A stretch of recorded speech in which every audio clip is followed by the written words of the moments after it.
हे जर तुम्हाला कळालं तर बायबलचं पुढचं वचन सांगतं, तर हे देवा, तुझे संकल्प मला कितीतरी मौल्यवान आहेत. तुझे संकल्प मला कितीतरी मौल्यवान आहेत. त्यांची संख्या कितीतरी मोठी आहे. त्यांची संख्या कितीतरी मोठी आहे. ते मी गणू लागलो हा, तर संख्येने ते वाळूपेक्षा बहुत आहेत. आणि वाळूपेक्षाही ते बहुत आहेत. Praise the Lord. हालेलुया. याचा अर्थ देवाची प्रत्येकासाठी मोठी योजना आहे. प्रत्येक दिवशी, प्रत्येक सेकंदाला, प्रत्येक मिनिटाला.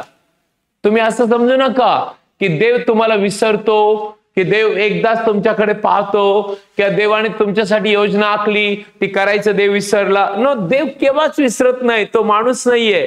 Praise the Lord. हालेलुया. तो जिवंत देव आहे आणि त्याचं नाव प्रभू येशू आहे. आणि ज्यावेळेस तुम्ही आणि मी त्याच्यावर विश्वास ठेवतो, तुमच्या जीवनात त्याची योजना पूर्ण होणारच. Amen. Praise the Lord. Hallelujah. Hallelujah. Hallelujah. म्हणून बायबल मध्ये लिहिले की तुम्ही या पृथ्वीवरती आलात, देवाच्या योजना पूर्ण करणारे जर बनला तर तुम्ही जीवनामध्ये खूप उंचावरती असतात. Yes. Hallelujah. Hallelujah. Praise the Lord. Hallelujah. म्हणून बायबलचं वचन सांगितलं, मी काल वाचलं, तो आपल्या पूर्ण मार्गात त्याला वळव, म्हणजे तो तुझे मार्ग सरळ करेल.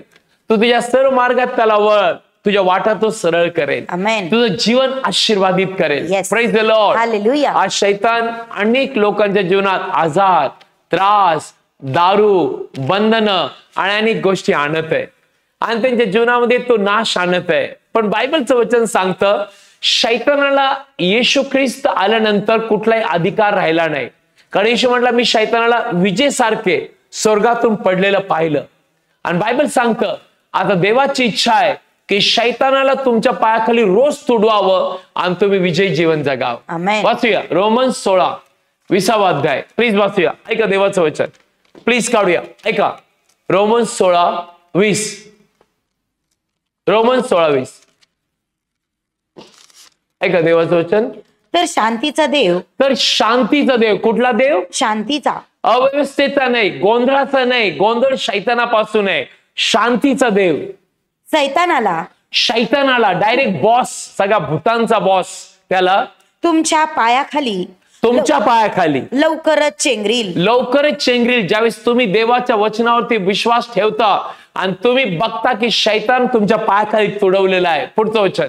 आपला प्रभू येशू ख्रिस्त याची कृपा तुम्हा बरोबर असो. Amen. Praise the Lord. Hallelujah. देवाची योजना काय की शैतान तुमच्या पायाखाली असावा, तुम्ही त्याच्या मानेवरती, त्याच्या गळ्यावरती पाय ठेवावा आणि तुम्ही विजयी जीवन जगावं.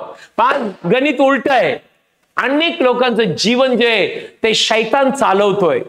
दारू प्यायला जा, व्यभिचारात जग, ओके, पापात जग, प्रार्थना करू नको, देवाच्या वचनात जाऊ नको, चर्चला जाऊ नको, ओ तू असं कर, ओ तू मोबाईल, या सगळ्यामध्ये अनेक लोकांचं जीवन शैतानाने पकडलंय. आज मी येशूच्या नावात आज्ञा देतो, ते बंधन तोडणारे सामर्थ्य आज तुमच्यासाठी कार्य करेल. Amen. Praise the Lord. Hallelujah. Praise the Lord. Hallelujah. देवाची योजना ही नाहीये शैतान तुमच्या पायाखाली असावा. आज अनेक हॉस्पिटल भरलेले आहेत. आपण रोज त्यांच्यासाठी प्रेयर करतोय. लोक मला फोन करून सांगतात की पास्टर, पती पत्नीमध्ये आमच्या वाद आहेत. आज आम्हाला मोठमोठे मुलं आहेत, ते इंजिनिअरिंगला आहेत, पण पास्टर माझा पती आणि मी सुखी नाहीये. रोज भांडण आहे, त्रास आहे. का? हे शैतान त्यांच्या विरुद्ध उभा आहे. तो उभा नाही पाहिजे, तो तुमच्या पायाखाली येशूच्या नावात पाहिजे. आणि तुम्ही केव्हा हे करणार? ज्यावेळेस तुम्ही त्या प्रभू येशू ख्रिस्ताबरोबर ते चालणार आणि तुम्हाला वचन कळेल. Praise the Lord. Hallelujah. Hallelujah. Hallelujah. Praise the Lord. Hallelujah. एक दिवशी एक भाऊ माझ्याकडे आला आणि त्याने मला सांगितलं की पास्टर, माझ्या पत्नीला 7वा का 8वा महिना आहे आणि पास्टर कोणीतरी असं सांगितलं की तुझ्या पोटातील बाळ जगणार नाही, कारण ते बाळ जे आहे, मला असं वाटतं ते बाळ, बायबल सांगतं पोटचं फळ देवाचं प्रतिफळ आहे. देव बाळ देतो आणि शैतान लोकांना सांगतो की ते बाळ जगणार नाही. ते दोघं निराश झाले. कोणीतरी आम्हाला सांगितलं की हे बाळ जगणार नाही, हे खोटं आहे. ते त्यांना बरोबर त्याच दिवशी ते म्हणतात की पास्टर, आम्ही निराश होतो सकाळपासून, पण प्रेज गॉड तुम्ही आम्हाला भेटले. मी त्यांना सांगितलं की ज्यांनी कोणी सांगितलं हे खोटं आहे. कारण बायबलचं वचन सांगतं की देवाने तुम्हाला फळद्रूप व्हायला, पोटचं फळ द्यायला बोलवलेलं आहे. आणि तुमचं बाळ जगणार Yes. आणि तुमचं बाळ मरणार नाही. Amen. Praise the Lord. Hallelujah. Praise the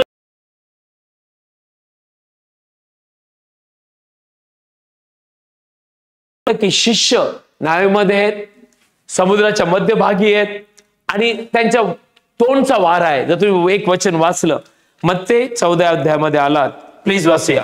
मत्ते 14 अध्याय आणि 22 वचन. तुम्हाला कळेल मी काय बोलत आहे. 2 मिनिटं थांबा, तुम्हाला कळेल मी काय बोलतोय. प्लीज वाचूया 22 वचन. मग ते स्वतः समुदायास निरोप देईपर्यंत त्याने शिष्यांना तारवात बसून लागलीच आपल्या पुढे पलीकडे जायला लावले. मग समुदायास पाठवून दिल्यावर तो प्रार्थना करायला एकांती डोंगरावर गेला. आणि रात्र झाली तेव्हा तो तेथे एकटाच होता. 24 वचन. परंतु त्यावेळी तारू किनाऱ्यापासून बऱ्याच अंतरावर असून लाटांनी हेलकावे खात होते, कारण वारा तोंडचा होता. मग रात्रीच्या 4थ्या प्रहरी तो समुद्रावर चालत त्यांच्याकडे आला. बायबल सांगतं येशू चालत त्यांच्याकडे आला. आमेन. इमॅजिन, कोणी नाही पाण्यावर चालू शकत. प्रभू येशू त्यांच्यावर चालत आला, कारण वारा तोंडचा होता, त्यांची नाव बुडणार होती आणि त्यांना पुढे जाता येत नव्हतं. पण तुम्हाला पुढे नेणारा, तुम्हाला वाचवणारा तो पाण्यावर देखील चालत तुमच्यापर्यंत येऊ शकतो. Praise the Lord. हालेलुया. आज तोच प्रभू येशू तुझ्यासाठी उभा आहे. आमेन. घाबरू नको, धीर सोडू नको.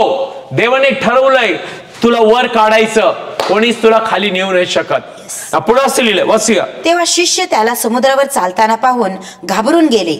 ते म्हणाले, हे भूत आहे, आणि ते भिवून ओरडले. परंतु लागलाच येशू त्यांच्याशी बोलला.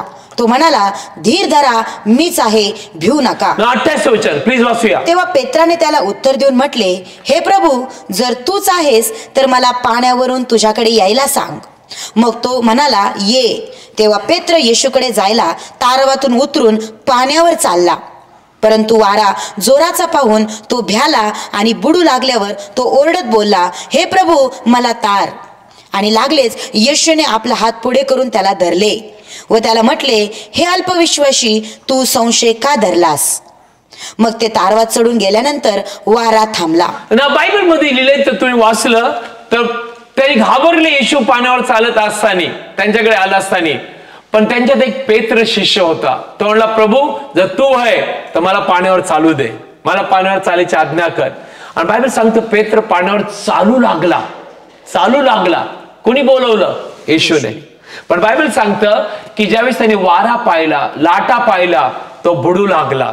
आणि बायबल सांगतं प्रेज गॉड, येशूने हात दिला आणि वर काढलं. Praise the Lord. हालेलुया. देवाची इच्छा नाही की वाऱ्याने, वादळाने तुम्हाला बुडवावं, परिस्थितीने तुम्हाला बुडवावं, आजाराने तुम्हाला मारावं, गरिबीने तुमचा नाश करावा आणि या सगळ्यात तुम्ही बुडावं. देवाची इच्छा आहे की तुम्ही वादळ, वाऱ्या, परिस्थिती, आजारावरती चालत जावं. येस, आमेन. ही देवाची योजना. हालेलुया. म्हणून तो येशू म्हणला, हे अल्पविश्वासू, तू का भिलास? आणि येशू त्या नावेत आला, वारा थांबला. ते सगळ्यांना वाईट आपलं आश्चर्य वाटलं. कारण पुढचं वचन सांगतं, 33 वचन. तेव्हा जे तारवत होते ते त्याला नमन करून म्हणाले, तू खरोखर देवाचा पुत्र आहेस. Amen. Praise the Lord. Hallelujah. आणि आज तोच देवाचा पुत्र, ज्यावेळेस तुम्ही येशूवर विश्वास ठेवता, तो तुमच्यात राहायला येतो. आमेन. मला सांगा, तो तुम्हाला बुडू देईल का? नाही. तो तुमचा नाश होऊ देईल का? नाही. No sister. परिस्थिती आज अनेकांना बुडवत आहे. अनेक लोक म्हणतात, आता कॅन्सर, डायबिटीज, ब्लड प्रेशर, आता डॉक्टरनी होप दिला, आता काही खरं नाही. नो, एक जिवंत देव आहे, ज्याचं नाव प्रभू येशू आहे. Yes. जो तुमच्यासाठी मेला आणि त्याने मरणावरती विजय मिळवून उठला. आणि तो तुमच्यावर एवढं प्रेम करतो की त्याच्याद्वारे तुमच्या जीवनात त्याची योजना पूर्ण होणार. आमेन. आरोग्य तुमचं आहे येशूमध्ये. Yes. जीवन तुमचं आहे, सामर्थ्य तुमचं आहे, चांगलं भविष्य येशूमध्ये तुमचं आहे.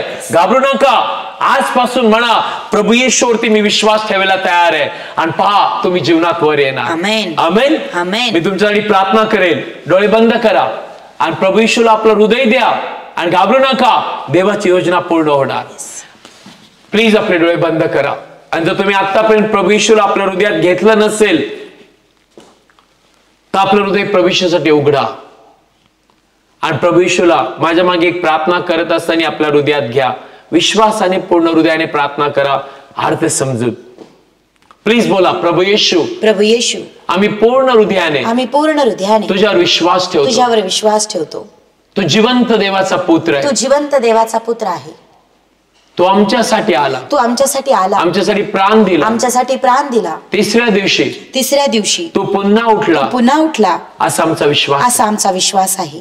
आम्हाला क्षमा कर आम्हाला क्षमा कर. प्रभू येशू. प्रभू येशू आमच्या हृदयात ये, आमच्या हृदयात ये. आजपासून प्रभू येशू तो आमचा तारणारा तू देव आहे. आमचा तारणारा देव आहे. आम्ही कबूल करतो आम्ही कबूल करतो. प्रभू येशूच्या नावात प्रभू येशूच्या नावात आमचं तारण झालेलं आम्ही आहे. जिवंत देवाचे लेकर आहोत. आम्ही जिवंत देवाची लेकरं आहोत. शैतानाचा आमच्यावर अधिकार नाही. सैतानाचा आमच्यावर अधिकार नाही. आमेन. आमेन. प्रेयर करूया. आजारी भागावर हात ठेवा. फादर, यांना आम्ही येशू ख्रिस्ताच्या नावात आशीर्वाद देतो.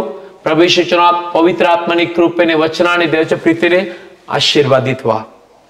फादर, प्रत्येक त्यांच्या शरीरातल्या वेदना, ब्लड प्रेशर, डायबिटीज, कॅन्सर, डोक्यापासून पायापर्यंत असलेले सगळे आजार आम्ही येशू ख्रिस्ताच्या नावात नाश करत आहे. Yes. आणि प्रभू येशूच्या नावात आम्ही आज्ञा देतो, डोक्यापासून पायापर्यंत बरे व्हा. आमेन. प्रत्येक परिस्थिती जी त्यांना बुडवत आहे, दरिद्री, टेन्शन, भीती, जीवनाबद्दलची चिंता, प्रभू भविष्याची चिंता, ही सगळी परिस्थिती येशूच्या नावात निघून जा. येस. आणि आजपासून त्यांना दैवी शक्ती, दैवी कृपा, पवित्र आत्म्याचा अभिषेक मी येशूच्या नावात त्यांच्यासाठी स्वीकारतो. Yes, Lord. त्यांना परिस्थितीवर वर चालायला पवित्र आत्मा तुम्ही मदत करा. Yes, Lord. आणि आजपासून प्रभू येशूच्या नावात त्यांच्या जीवनात मोठा बदल होऊ दे. Amen. तुझी शांती व आनंद त्यांच्या जीवनात तरी घरात प्रवेश आम्ही स्वीकारतो आणि प्रभू येशूच्या नावात मागतो. Amen.